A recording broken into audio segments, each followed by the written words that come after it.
Olá, querido, querida, que a paz do Senhor Jesus esteja contigo, com a tua casa, com a tua família. Vamos começar mais uma aula do nosso curso gratuito de teologia. Nós vamos estudar hoje o nível Master, a disciplina é oração e intercessão. Vamos estudar hoje a aula de número 68, a vontade do Pai. Então vamos lá. O versículo inicial está aqui em Lucas 22:42, que diz assim, dizendo: Pai, se quiseres, passa de mim este cálice. Todavia, não se faça a minha vontade, mas a tua. Olha que palavra tremenda. O Senhor Jesus, quando disse essas palavras, ele estava no Getsêmani, né? Getsêmani quer dizer prensa de azeite.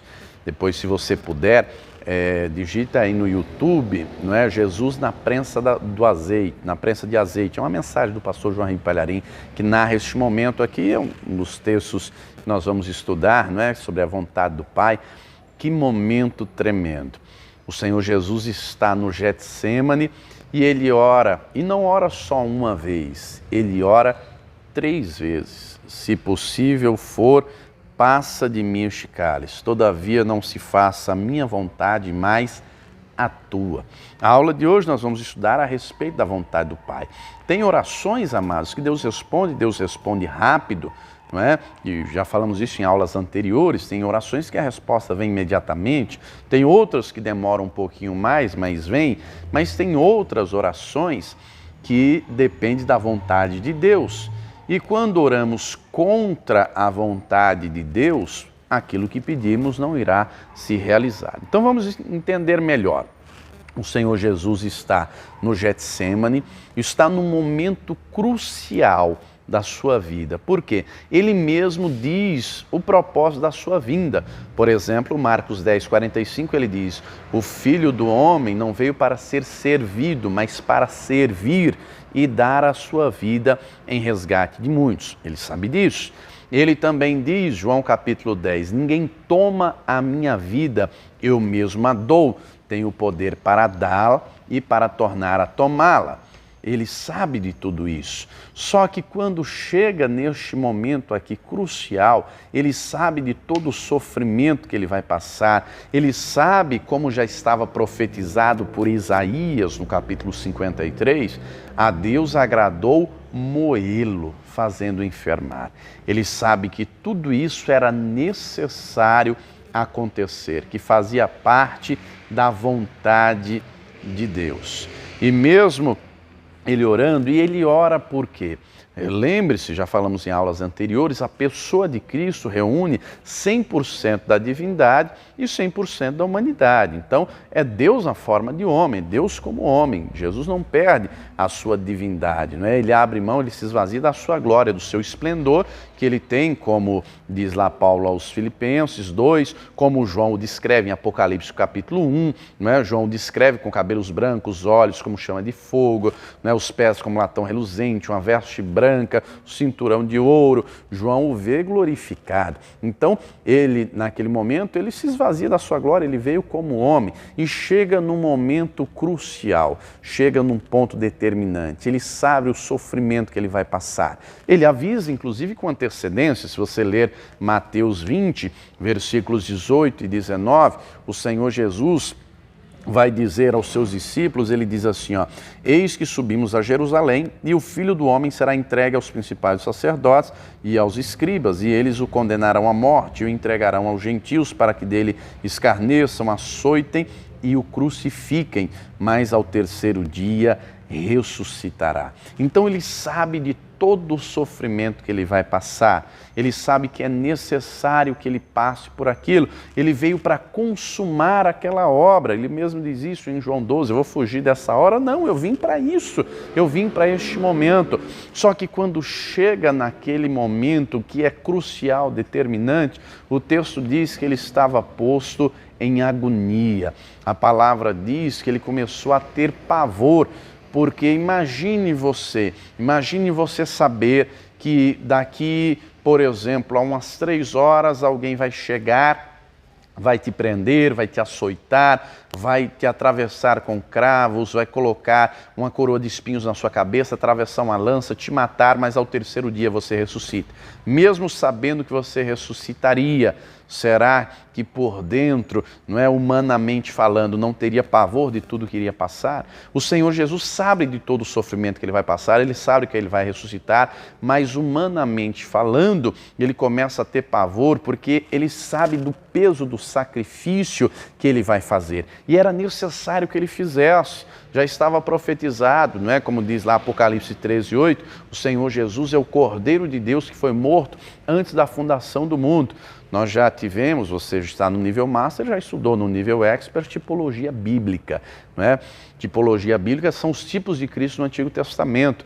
Ele é representado, não é, por aquele cordeiro, por aquele carneiro que aparece lá no Monte Moriá, quando Abraão leva Isaac. Depois é representado naquele cordeiro da Páscoa, em que Deus estabelece a primeira Páscoa, lá no livro do Êxodo, capítulo 12. Levítico 17, o Senhor deixa claro que sem o derramamento de sangue não há expiação, purificação, perdão dos pecados.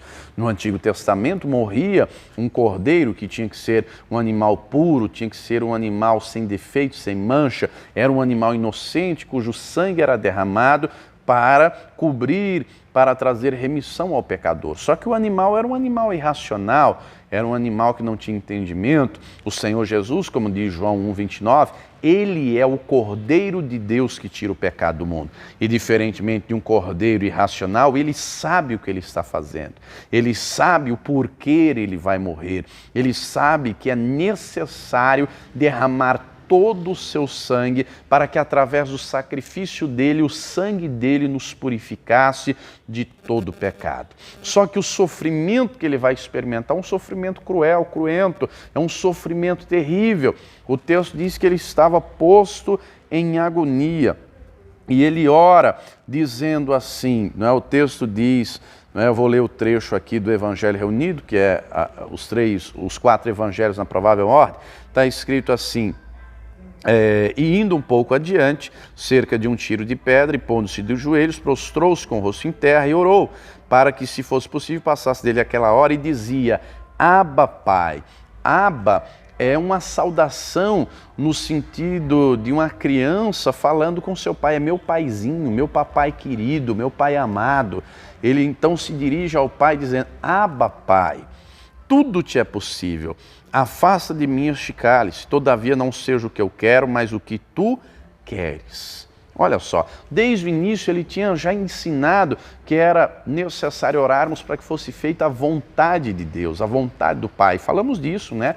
Inclusive em aulas anteriores, na chamada oração do Pai Nosso, ele ora lá, Mateus 6,10, venha o teu reino, seja feita a tua vontade, assim na terra como no céu. Então a vontade de Deus tem que ser feita, porque a vontade de Deus, como diz Romanos 12:2, é boa, perfeita e agradável. Então ele ora dizendo: se possível for, passe de mim este cálice, todavia não seja feita a minha vontade, mas a tua. Com essas palavras ele deixa de maneira clara: eu submeto a minha vontade à sua vontade. Ainda que o Senhor não esteja fazendo aquilo que porventura eu quero, mas a tua vontade é melhor. O Senhor Jesus, humanamente falando, já é um homem de 33 anos, já é um homem adulto, tem liberdade, ele poderia simplesmente sair andando ali do Getsêmani, ele poderia, enquanto Judas vem com a guarda por um lado, ele poderia fugir pelo outro, mas ele não foge porque ele sabe que é necessário passar por aquele sofrimento, não é? E ele deixa claro, mesmo no momento de angústia, mesmo no momento de dificuldade, no momento adverso, de choro, a vontade de Deus é sempre melhor. Querido, querida, nem sempre Deus vai fazer aquilo que nós queremos, porque Ele vê não hoje, Ele vê lá na frente. Ele é Pai, não é? Vou lhe dar um exemplo muito simples. Eu acredito, não é, que você um dia já foi vacinado, certamente quando era criança, mas muitos aqui que assistem, você é pai, você é mãe, alguma vez você já levou o seu filho para vacinar. E você levou sabendo que certamente ele iria chorar, mas é necessário que assim se fizesse, não era necessário porque é para o bem dele a vacinação. Esses dias atrás eu tive que levar os meus filhos para fazer os exames de rotina, não é? A gente sempre leva eles fazer exame, acompanhamento e exames normais. E eu levei os três, não é? Eu tenho uma filha de 11 anos, a Gabriela, tenho o João Gabriel de 6 anos e tenho o pequenininho Israelzinho de 3 anos. Então, muito bem, eu levei. E eu do lado deles, não é? A Gabriela de 11 anos já é uma mocinha, não é? Não chorou, ela sentiu ali a dor, não é? Quando teve que tirar sangue, mas não chorou. Já o pequenininho, o Israelzinho, a princípio eu estava, ó, papai está aqui, não chora não, viu? Estou aqui com você, vai ser só uma picadinha, tal. E aí, na hora que a enfermeira colocou lá a agulha para tirar o sangue dele, para fazer os exames, ele começou a chorar, mas ele viu eu ali, ele chorou, mas eu estava lá do lado. Mas o de 6 anos, que é o João Gabriel, mas chorou demais, não, eu não quero, vai doer, não sei o quê. Mas mesmo assim, ele não querendo, ele é fofinho, né? Ele é gordinho, ele não, vai doer. Eu falei, João, você tem que fazer os exames para saber se está tudo bem e tal. É necessário fazer, tem que fazer. Ele chorando. Eu tive que sentar, a enfermeira olhou para mim e disse, pai, senta aí na cadeira e coloca ele no seu colo. E aí você segura um braço que a gente pega o outro para poder conseguir tirar o sangue. E aí eu tive que fazer isso, eu sentei na cadeira com dor no coração, porque eu sabia, ele já estava chorando e eu sabia que no momento que entrasse lá o acesso ele ia chorar ainda mais, mas eu sabia que era necessário. Mas mesmo com dor no coração, eu sentei naquela cadeira, sentei ele no meu colo e abracei ele, não é? Segurando um bracinho para trás para que o outro ficasse livre, para que as duas enfermeiras conseguissem colocar o acesso e tirar o sangue. Aquilo me doeu, por ver ele chorando, por ver aquele sofrimento, mas ao mesmo tempo eu sabia que era necessário, não é, para coletar aquele sangue, para fazer os exames, o acompanhamento e tudo mais. Então eu, sendo homem, sendo pai, não é, sabendo, vendo ali o meu filho chorar, mas sabendo que era necessário por algo que era de fato necessário por algo maior. Eu conheço casos de pessoas que, por exemplo, tiveram paralisia porque não tomaram a vacina quando era criança, não é?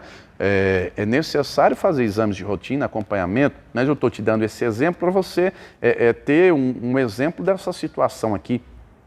O Senhor Jesus está dizendo, Pai, se possível for, passe de mim este cálice. Todavia não seja feita a minha vontade, mas a tua.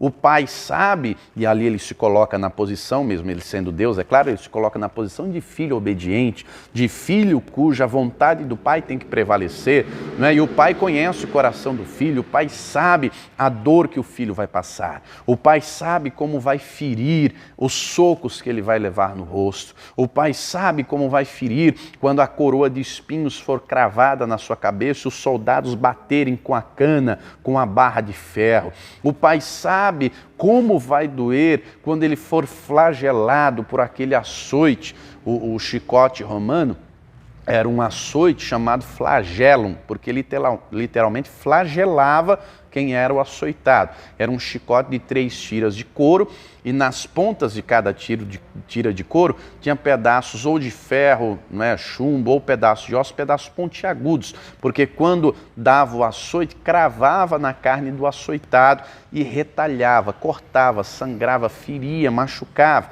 Então o Senhor Jesus está orando assim porque Ele sabe o sofrimento que Ele vai passar. O Pai também sabe o sofrimento que Ele iria experimentar, ser açoitado, ter a carne completamente retalhada, sangrar desde a cabeça, os olhos, o supercílio cortado, nariz sangrando, boca sangrando, de tantos socos que ele levou, o corpo iria ser todo retalhado. O pai sabe que depois iriam atravessar o filho com cravos. O pai sabe que depois iriam atravessá-lo com uma lança, transpassar de um lado para o outro, e quando o soldado puxasse, só sairia sangue e água.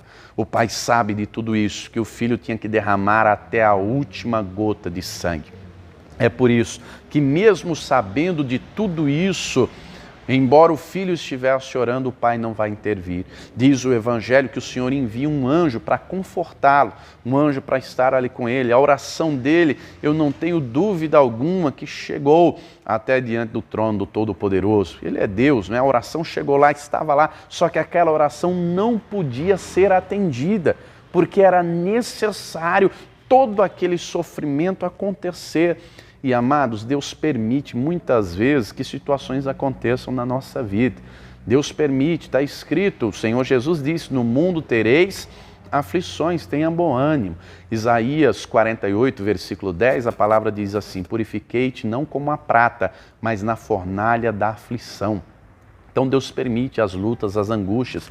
O texto de Isaías 43, versículo 2, é claro em dizer, quando passares pelas águas, elas não te submergirão, quando pelos rios não te afogarás, quando passares pelo fogo, não te queimarás, nem a chama arderá em ti, porque eu estarei contigo. O texto diz quando passar, não diz se passar, diz quando, vai passar. É necessário as aflições virem. 1 de Pedro, capítulo 1, versículo 6 em diante, o apóstolo Pedro diz que é necessário passarmos várias aflições, várias provações, para que a nossa fé seja lapidada e resplandeça e brilhe mais do que o ouro e a prata que são purificados no fogo. Então é necessário passarmos as aflições, queridos. Deus permite, é da vontade dele, é permissão dele para nos fortalecer. Um exemplo claro disso no Antigo Testamento é na vida de Jó.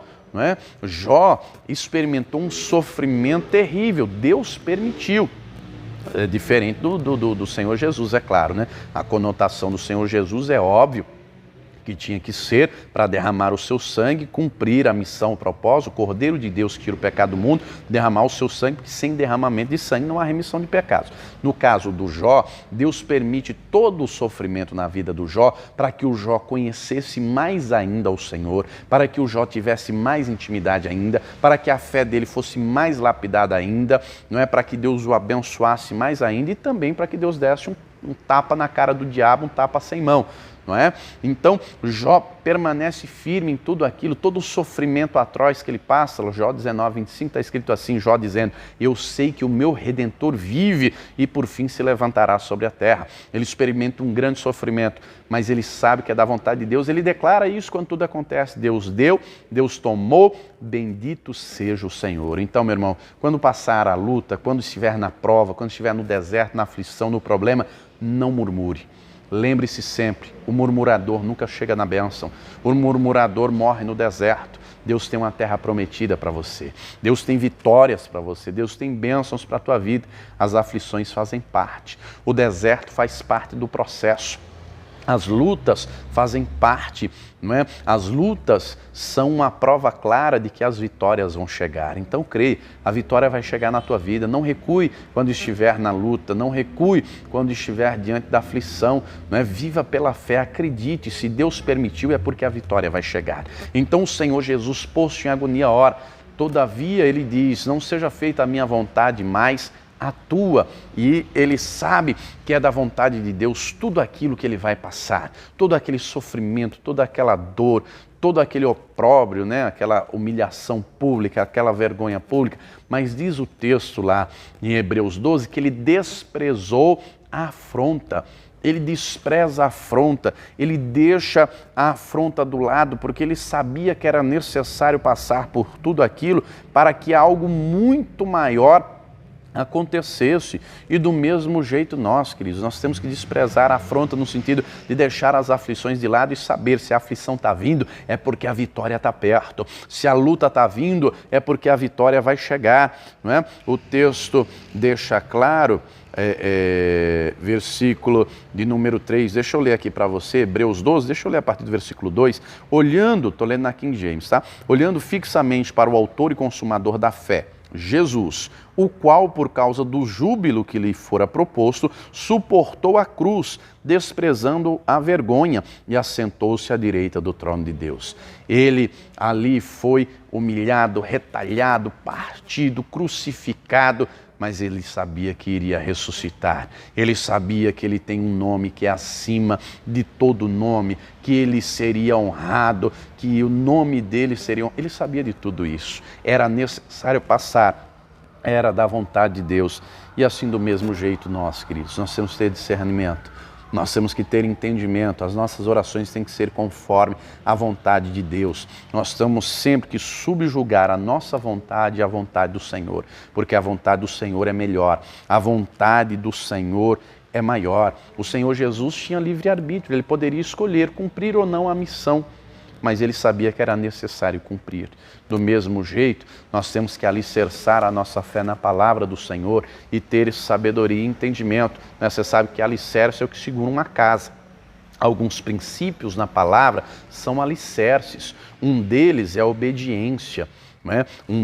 Outro deles é a humildade, enfim, tem vários outros, mas eu quero destacar aqui a questão da obediência, porque nós estamos falando, afinal de contas, a respeito de obedecer à vontade de Deus. A vontade de Deus nem sempre é a nossa. A vontade de Deus nem sempre é a nossa, mas independente se aquilo que você está passando hoje, você pode achar que é uma prova muito grande, que é uma luta muito grande, mas se Deus permitiu você passar, é porque Ele vai te honrar. Então creia, permaneça firme, como diz lá Romanos 12:12, alegrai-vos na esperança, sede pacientes na tribulação e perseverai em oração.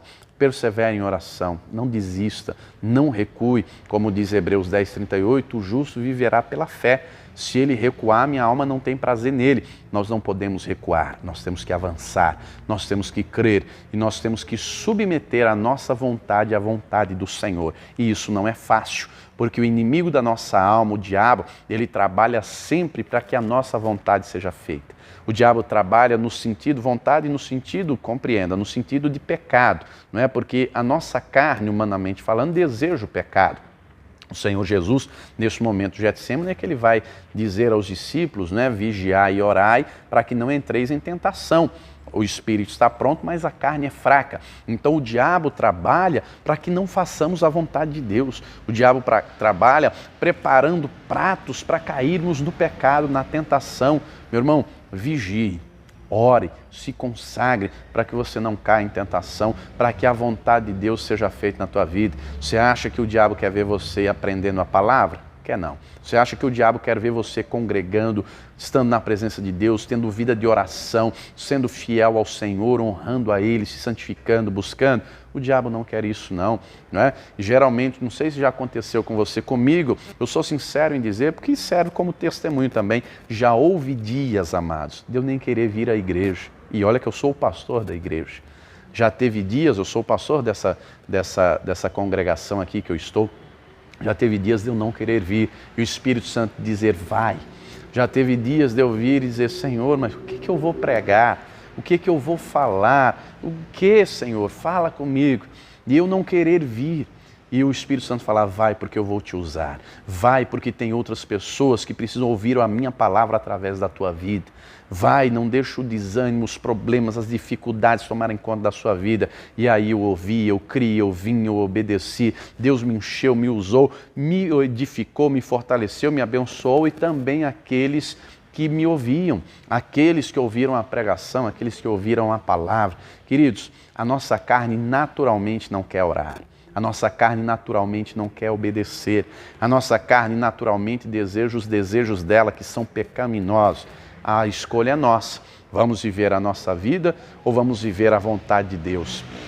1 aos Tessalonicenses 4:3, o apóstolo Paulo diz, está escrito que a vontade de Deus é a vontade de Deus para nós é a nossa santificação. Então, nós temos que compreender a vontade dele é boa, perfeita e agradável. Eu tenho que fazer a minha parte. Como diz Tiago 4:7, sujeitai-vos, pois, a Deus, resisti ao diabo e ele fugirá de vós. Sujeitar-se é se dispor a obedecer à vontade do Senhor. E nem sempre a vontade dele é a nossa. Mas compreenda, a vontade dele para a nossa vida é boa, é agradável, é perfeita. Cumpra a vontade dele. Santifique-se hoje, porque amanhã, como disse Josué, lá em Josué 3, não é? Quando ele fala ao povo, santificai-vos hoje, porque amanhã o Senhor fará maravilhas no meio de vós. Faça a vontade de Deus hoje. Se humilhe na presença dele, porque ele vai te exaltar, ele vai te honrar. Como diz lá a primeira carta de Pedro, deixa eu ler aqui para você, 1 de Pedro, capítulo de número 5, o apóstolo Pedro vai dizer assim, 1 de Pedro 5,6, sendo assim, humilhai-vos sobre a poderosa mão de Deus para que Ele vos exalte no tempo certo. Deixa Ele fazer a vontade dEle na tua vida, porque Ele vai te honrar, vai valer a pena. Creia nisso, se sujeite ao Senhor com humildade. O Senhor Jesus nos convida dizendo, aprendei de mim, que sou manso e humilde de coração, e encontrareis descanso para a vossa alma. Descanse, não deixe as tribulações da vida, a pandemia, a situação que estamos enfrentando, problemas conjugais, emocionais, sentimentais, financeiros, profissionais atrapalharem a tua comunhão com Deus. Coloque a vontade dEle em primeiro lugar, porque vai valer a pena, Ele vai honrar a tua fé, tá bom? Persevere em oração, persevere em intercessão, vai valer a pena. Eu vou ficando por aqui. Que Deus te abençoe. Se você gostou, deixa aí o teu joinha, o teu like para nos ajudar. Deixa aí nos comentários o que você aprendeu, o que te edificou. Também, se você ainda não é inscrito no canal, clica aqui no botãozinho vermelho de se inscrever. Se inscreva no canal, ative o sininho das notificações para receber as próximas aulas quando eu enviar. E você também é convidado a se tornar um pregador do telhado, a contribuir com essa obra. Está aparecendo aqui os números das contas, faça aí o teu depósito, a tua transferência e depois você envia o recibo comprovante para este número aqui do WhatsApp, que eu vou enviar para você os e-books do pastor João Ribe Palharim, que vão abençoar a tua vida e edificar a tua fé, tá? Deus te abençoe, até a próxima aula e viva o Senhor Jesus.